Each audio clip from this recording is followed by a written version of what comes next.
আজকে আপেল দিয়ে একটা ভীষণ সুন্দর রেসিপি তোমাদের সাথে শেয়ার করব। তার জন্য কি করেছি, একটা আপেলের খোসা ছাড়িয়ে ছোট ছোট করে কেটে নিয়েছি।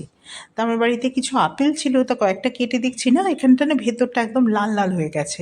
এগুলো তো এমনি খাওয়া যাবে না, তা এত দাম দিয়ে কিনে আপেল কি ফেলে দেওয়া যায়? তাই আমি ভাবলাম যে এরকম করে নিই।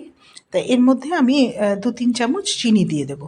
আপেলটা যখন সেদ্ধ হয়ে যাবে তখন 2-3 চামচ চিনি দিয়ে ভালো করে নাড়িয়ে নাড়িয়ে এটাকে মানে যাতে জলটা উড়ে যায়, যেরকম জ্যাম তৈরি হয় সেরকম করে নেব। করে নিয়ে এবার এটাকে আমি বাটিতে তুলে রাখবো। এদিকে অন্য একটা বাটিতে কি করব, চালের গুঁড়ো নেব। এটা গোবিন্দভোগ চাল হলে খুব ভালো হয়। আমি প্রথমে অল্পই নিচ্ছিলাম, তারপরে ভাবলাম যে না 1 কাপ চালই নিই। তা 1 কাপ চাল নিয়ে 1 চামচ 1 টেবিল স্পুন চিনি দিয়েছি, আর দুধ দিয়ে একটা গোলা তৈরি করে নেব।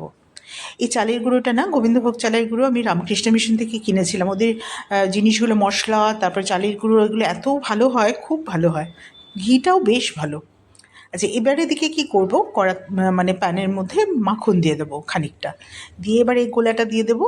দিয়ে এবার নাড়িয়ে চাড়িয়ে এটাকে না সেদ্ধ করে নেব। এই চালের গুঁড়োগুলো যাতে সেদ্ধ হয়ে যায়, কম আঁচ করে, একটু বেশি আঁচ করে, এরকম করে কম আঁচ করেই রাখতে হবে।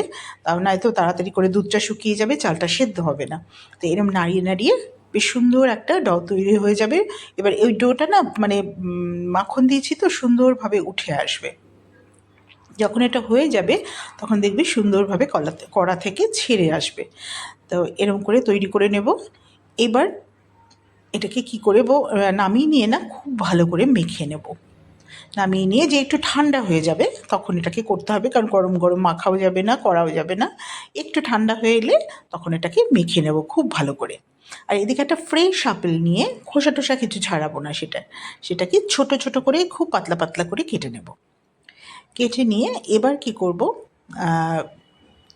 ওই চাল মাখাটাকে নামিয়ে নিলাম, নিয়ে এবার ভালো করে মেখে নিতে হবে। নিয়ে এবার ছোটো ছোটো বল করে নেব।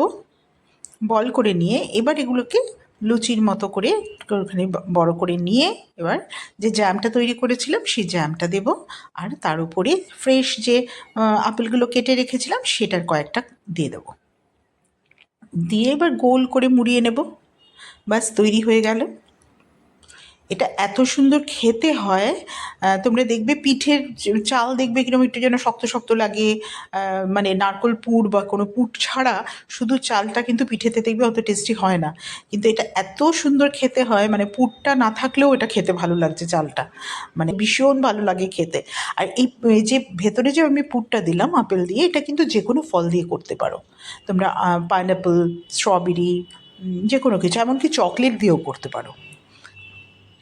ভীষণ ভালো হয়। যার যেই ফল পছন্দ সেই ফলের ঠিক এরকম করে যেরকমভাবে আমি আপেলটাকে করলাম তোমরা এরকমভাবে করে এটা কিন্তু পুর দিয়ে করতে পারো, ভীষণ ভালো হয়। আর এত সুন্দর খেতে হয় না, মানে সফট, মানে আমি ফ্রিজে রেখে দিয়েছি তারপরেও ওটা সফট রয়েছে।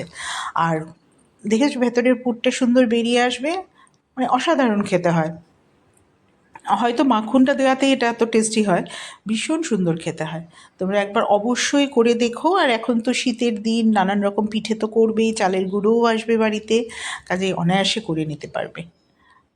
আর মানে বেশ অবাক করার মতোই একটা পিঠে। আজ আসি, টাটা।